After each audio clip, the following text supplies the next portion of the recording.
85 pesos kada araw ang dagdag sa sahod ng minimum wage earners sa Metro Manila.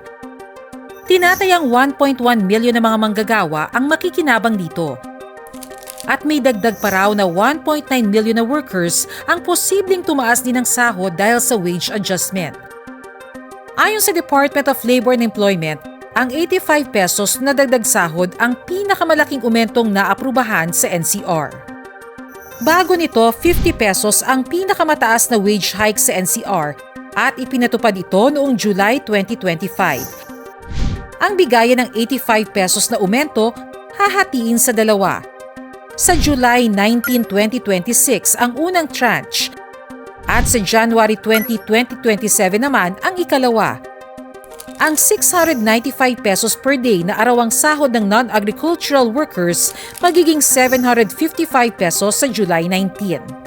At tataas sa 780 pesos pagdating ng January 20 sa susunod na taon. Madaragdagan din ang daily wage ng mga nasa agriculture sector. Mga nagtatrabaho sa retail at service establishment na hindi hihigit sa 15 ang tauhan at ng manufacturing firms na hindi hihigit sa 10 ang tauhan. Mula sa 658 pesos, magiging 718 pesos per day ang kanilang bayad sa July 19 at 743 pesos per day pagdating ng January 20 sa susunod na taon. Marami pong basihan yung inflation, yung pagtaas ng presyo ng kuryente, yung pagtaas ng bilihin at yung kakayahan ng mga manggagawa natin na magkaroon ng isang disenteng pamumuhay dito po sa Metro Manila. Kung tutuusin kumpara sa ibang ASEAN countries, hindi naman kulelat ang Pilipinas pagdating sa minimum wage hike. Pero sabi ng ilang labor groups, kung inflation at taas ng presyo ng mga bilihin ang basihan ng DOLE, dapat mas mataas pa ang aumento sa sahod, lalo't hahatingin pa yan sa two gifts. Sapat nga ba ang 85 pesos na wage hike para sa pamilyang may 5 miyembro? Ayon sa Kilusang Mayo 1, ilang beses nang tumaas ang presyo ng langis. Sumabay pa ang dagdag singil sa kuryente at pagmahal ng mga bilihin.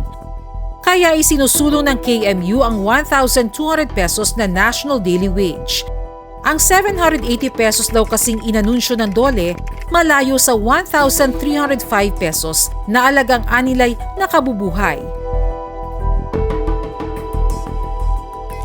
Batay sa pag-aaral ng Ibon Foundation as of May 2026, ang isang pamilyang may 5 miyembro sa Metro Manila nangangailangan ng 1,279 pesos kada araw on average para mamuhay sila ng disente. As of April 2026, lumalabas na ang national average na gastos kada araw ng isang pamilya nasa 554 pesos para sa pagkain. Halos 88 pesos sa tubig, kuryente at gas. Halos 68 pesos sa transportasyon, nasa 43 pesos sa iba pang gastusin, at mahigit 28 pesos sa pang-araw-araw na pangangailangan sa eskwelahan. Dito pa lang ubos na ang bagong 780 pesos na minimum wage. Paano na raw kaya ang iba pang dapat bilhin? Batay rin sa datos ng Philippine Statistics Authority noong 2023, NCR ang may pinakamalaking average annual family expenditure o halagang ginagastos ng isang pamilya kada taon. Umaabot ito ng mahigit 385,050 pesos o katumbas ng 1,054 pesos kada araw. Malayo yan sa 780 pesos na bagong minimum wage sa Metro Manila.